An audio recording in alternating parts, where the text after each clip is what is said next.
그러면 발표 시작 바로 해보도록 하겠습니다. 네, 안녕하세요. 저는 디스틸레이션 발표를 맡게 된 인턴 김동현이라고 합니다. 네, 저번에 이제 연도에 그 논문 연도에 대해서 설명을 좀 안 드렸던 것 같아서 간단하게 짚고 넘어가면은 인용하고 있는 제 오리지널 페이퍼 같은 경우에는 2015년도에 나온 조금 오래된 논문이고요. 그리고 서베이 논문 같은 경우에는 굉장히 최신 겁니다. 25년 이번 연도에 3월에 나온 논문을 참고를 했습니다. 목차에 대해서 짚고 넘어갈 텐데 저번이랑 다른 부분 같은 경우에는 여기 산업적 현재 산업적 플로우에 대해서 추가적으로 내용을 추가를 했고요. 그리고 중간중간에 이제 피드백에서 얻은 것들 기반으로 좀 더 내용을 추가했습니다. 그래서 간단하게 리캡을 좀 해보려고 하는데요. 일단 디스틸레이션이 어떤 것 때문에 나오게 되었는가 그 배경을 한번 알아보겠습니다. 그래서 모델들이 파라미터 수가 굉장히 커짐에 따라서 이제 큰 모델이 사용이 되겠고, 이제 요 예시는 GPT에 대한 예시입니다. GPT-1은 파라미터 수가 170 밀리언이었는데 요즘에 사용하는 GPT-4는 1.7테라 뭐 이렇게까지 엄청나게 커지게 되었고요. 그거에 따라서 계산 비용이 증가하고 메모리 사용량이 증가하고 에너지 소비량이 증가했다. 그리고 이런 1차적인 문제점들과 연결 지어서 또 다른 문제점들을 좀 생각을 해봤을 때 레이턴시가 높아져서 말 그대로 이제 실시간으로 사용하기가 어려워지게 되겠고요. 그 다음에 엣지 디바이스에 대한 제약이 많아진다. 여기서 엣지 디바이스라고 하면 자율주행 자동차라던가 드론이라던가 아니면 뭐 스마트폰 이런 모바일한 그런 디바이스들을 의미를 하는 것이고요. 이것은 이제 메모리를 많이 사용함에 따라서 나타나는 문제점이라고 보시면 되고, 스케일러빌리티 리밋 같은 경우에는 그냥 응답당 시간적 경제적 비용이 높아서 이것을 원래는 GPU를 늘려서 해결할 수 있었지만 이제 네트워크라든지 아니면 동기화 문제들 때문에 여기에 한계가 생기고 있다라는 것입니다. 그리고 밑에는 GPT를 다운로드를 받았을 때 용량이 어느 정도인가를 검색을 해본 것이고, 4비트로 양자를 시켰을 때도 GPT-4를 다운받으려면 1테라 정도가 필요하다라는 정보를 한번 제시를 해봤습니다. 그 다음에 이론적 배경에 대해서 간단하게 넘어갈 텐데요.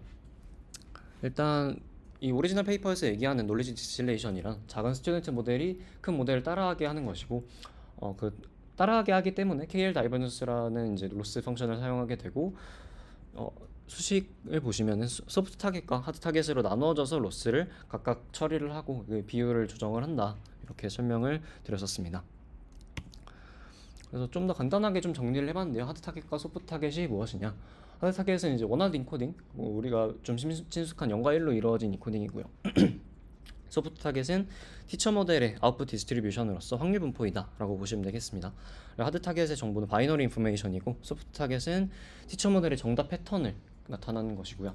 인터클래스 릴레이션십은 하드 타겟은 이제 0과 1로 이루어져 있고 그 정답지가 아닌 클래스에서는 모두 0이기 때문에 다른 클래스에 대한 정보는 없다라고 보시면 되겠고, 소프트 타겟 같은 경우에는 그런 것들이 이제 로지스로 다 나와 있기 때문에 그런 정보들이 풍부하고 이용하기가 편리하다라고 보시면 되겠습니다. 이것은 이제 소프트 타겟과 하드 타겟을 좀 더 잘 이해하기 위해서 그 오리지널 페이퍼에서 제시한 비유이고요.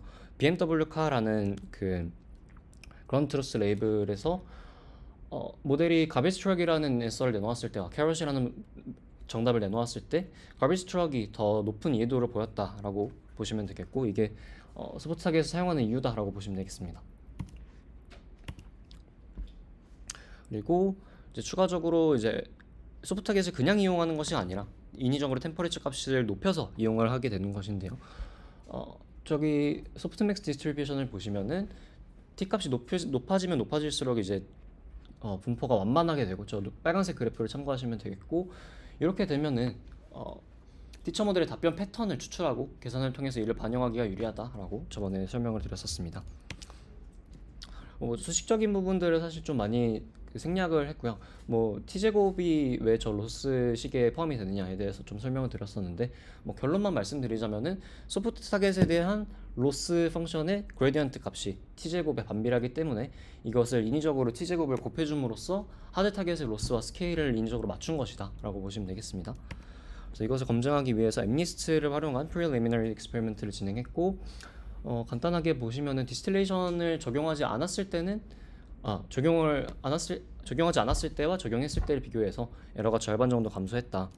그리고 이제 좀 재밌는 실험이 있었는데요. 어블레이션 스터디에서 이제 3이라는 데이터를 아예 제외를 하고 디스틸레이션을 진행을 했더니 전체 이제 3이라는 데이터가 1010개가 있었고 그 중에서 133개의 에러만 나타났다라는 것이고요. 이것도 성공적이었지만 이것을 이제 3에 대한 바이어스가 전혀 학습되지 않았기 때문에 생긴 결과라고 판단을 해서 바이어스를 인위적으로 3.5로 늘렸더니 14개로 한꺼번에 엄청 많이 줄었다. 그리고 이게 이제 3에 대한 정답 패턴을 거의 다 유출을 한 거다라고 판단을 하시면 되겠고요. 그래서 티처의 패턴을 파악하는 것이 학습하지 않은 데이터도 추론을 할 수 있게끔 한다. 이게 좀 가장 주목할 만한 포인트라고 보시면 되겠습니다. 그다음에 또 뭐 두 번째 실험 같은 경우에는 뭐 간단하게 보시면은 그냥 10개 모델 티처 모델들을 그 평균을 내서 하나의 그런 정답 값으로 취합을 했다라고 보시면 되겠고요. 그래서 베이스라인이 이제 모델을 하나만 썼을 때의 것인데 뭐 10개를 평균을 냈더니 그 어큐러시가 올라갔고 심지어는 그것으로 스튜던트 모델을 디스틸레이션을 시켰을 때 베이스라인보다 오히려 더 높은 성능을 가지게 되었다라고 합니다. 그래서 여기서 얻을 수 있는 비전은 티처 모델의 성능 향상도 중요하다라는 것이고요. 이것은 뭐 나중에 뭐 모의라던가 그런 것에서 좀 계승되었다고 보시면 되겠습니다. 네, 마지막 실험도 간단하게 보시면요. 스페셜리스트 앙상블 전략을 활용을 한 것인데 모델 하나만 사용을 하게 된다면 이제 헷갈리는 서브셋들이 생기게 되고 그렇기 때문에 이것에 대해서 좀 전문적인 지식을 갖고 있는 작은 모델들을 여러 개 학습을 시키고 싶다라는 것이 이것의 목적이고요. 그다음에 큰 모델 하나만 학습을 시키려면 굉장히 오래 걸립니다. 그래서 병렬적으로 좀 여러 개의 모델들을 한꺼번에 학습시키는 것이 좋을 것 같다.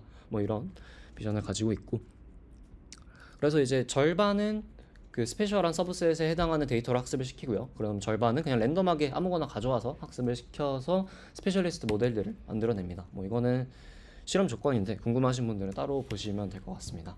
그래서 결과만 보자면 일단 뭐 당연히 어큐러시는 올라갔고요.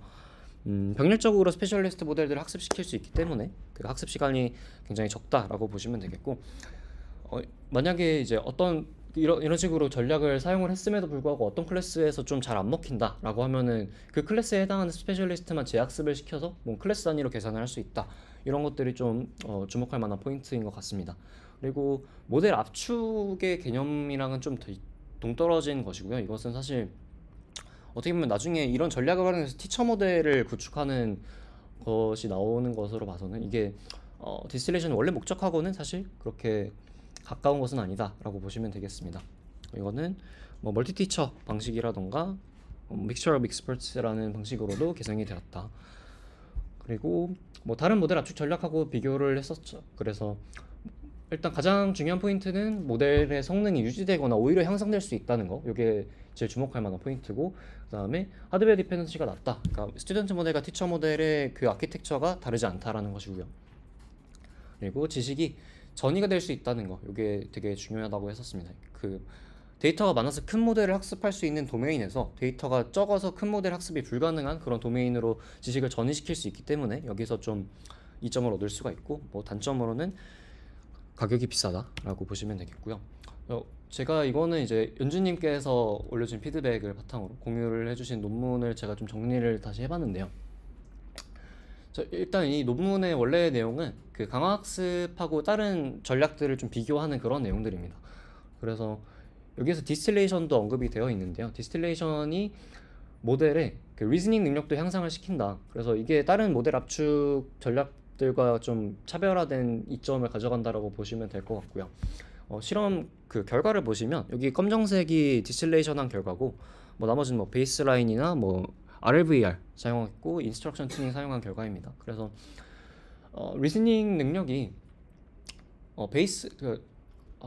그래서 다른 전략을 적용한 7B 모델들보다 높은 추론 능력을 보인다라는 것을 알 수가 있었고 이것이 다른 전략은 베이스 모델의 추론 능력을 벗어날 수 없지만 디스틸레이션은 가능하다라는 것인데요. 이게 사실은 어떻게 보면은 당연한 결과입니다. 이게 딥시크 R1이 굉장히 강력한 추론 능력을 가지고 있고 여기에서부터 그 지식을 전이시킨 것이기 때문에 어떻게 보면 약간 반칙이라고도 볼 수 있죠. 근데 하지만 제가 여기서 좀 짚어드릴 만한 거는 뭐냐면 여기서 7B로 이제 제한사항을 두었는데 실질적으로 산업적인 측면에서도 이렇게 낮은 캐패시티를 가지는 모델을 사용하는 경우가 존재한다는 것입니다. 그래서 그런 7B 모델을 가지고 또 7B 모델을 가지고 좀 더 업그레이드를 시키는 전략보다는 더 높은 성능을 가지는 모델에서 디스틸레이션을 1차적으로 시키는 것이 훨씬 더 유리하다. 이런 것들을 좀 알고 계시면 좋을 것 같고요.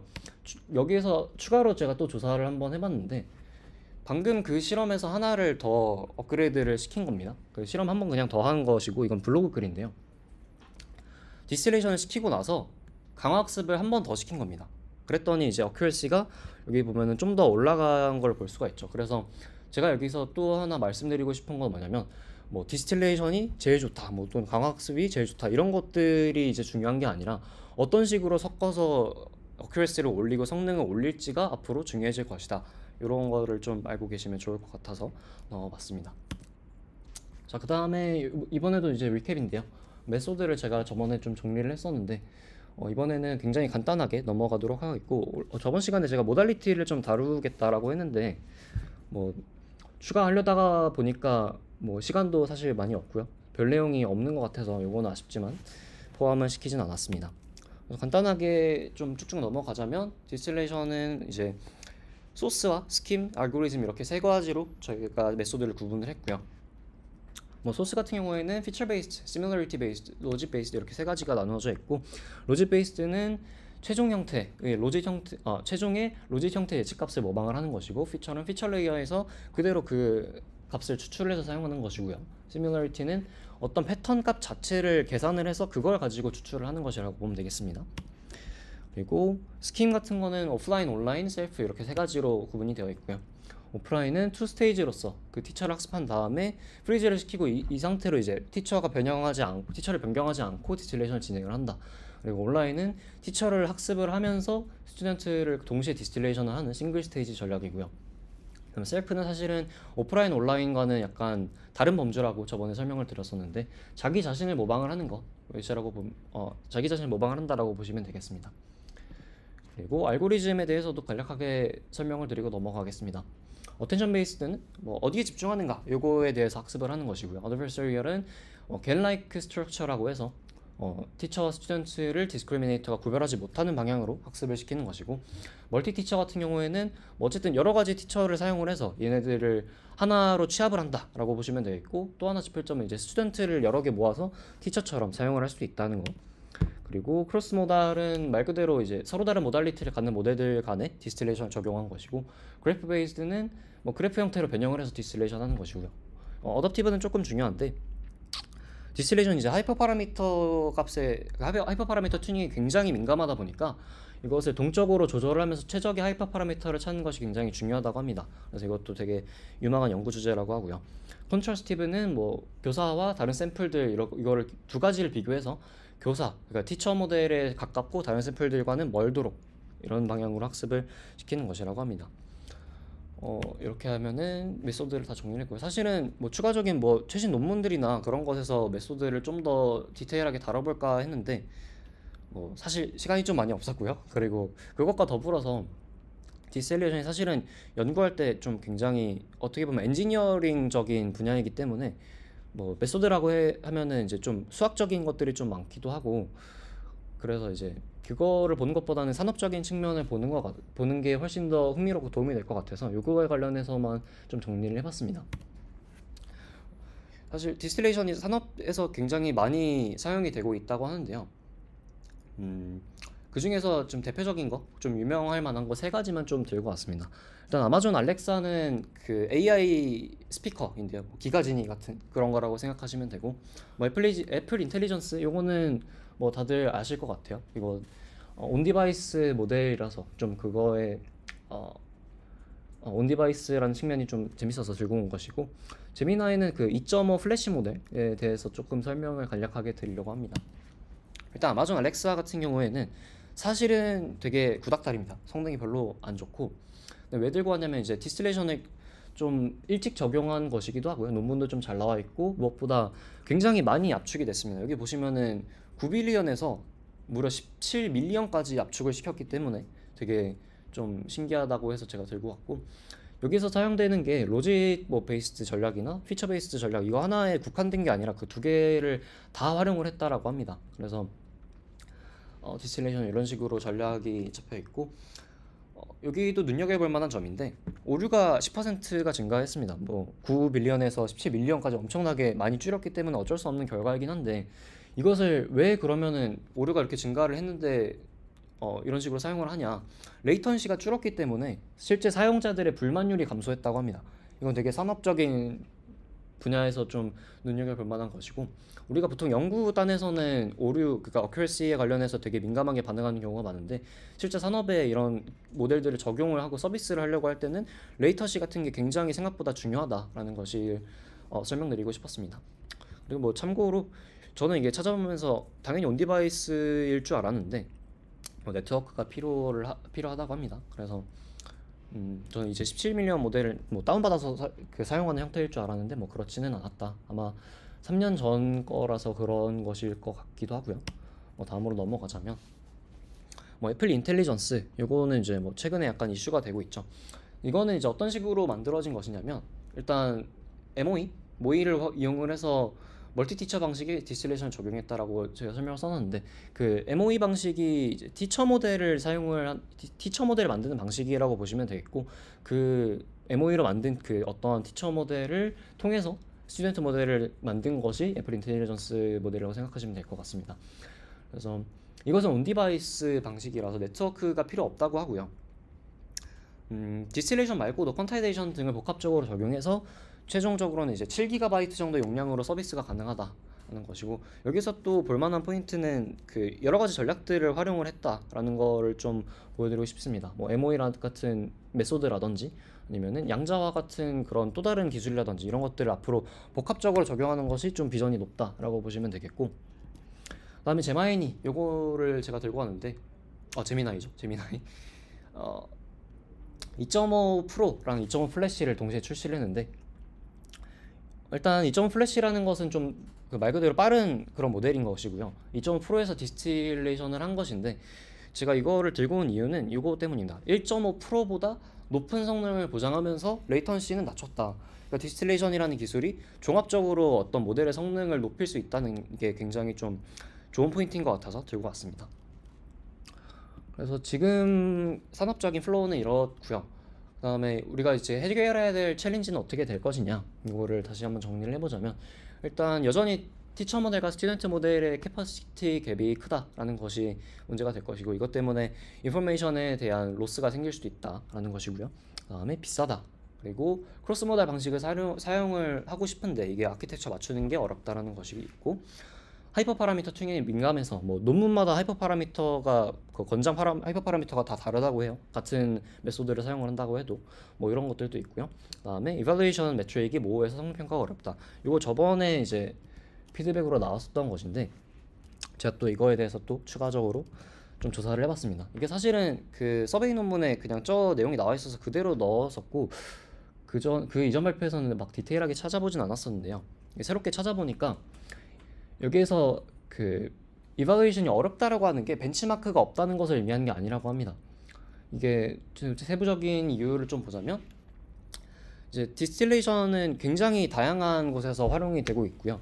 특히 앞에서 제가 모달리티를 설명을 스킵을 해서 그런 것인데 이게 텍스트에도 당연히 쓰이고요. 뭐 3D에도 쓰이고 비전에도 쓰이고 뭐 스피치에도 쓰이고 하여튼 모델이 적용될 수 있는 그 AI 모델이 적용될 수 있는 곳에서는 모두 다 디스틸레이션을 적용을 할 수가 있기 때문에 태스크의 종류와 광범위에서 통일된 벤치마크를 갖는 것이 굉장히 어렵습니다. 그래서 같은 메소드를 할지라도 태스크의 종류가 조금씩만 달라도 이게 성능이 막 여기서는 좋았는데 여기서는 엄청 안 좋고 이런 것들이 문제점들이 있고요.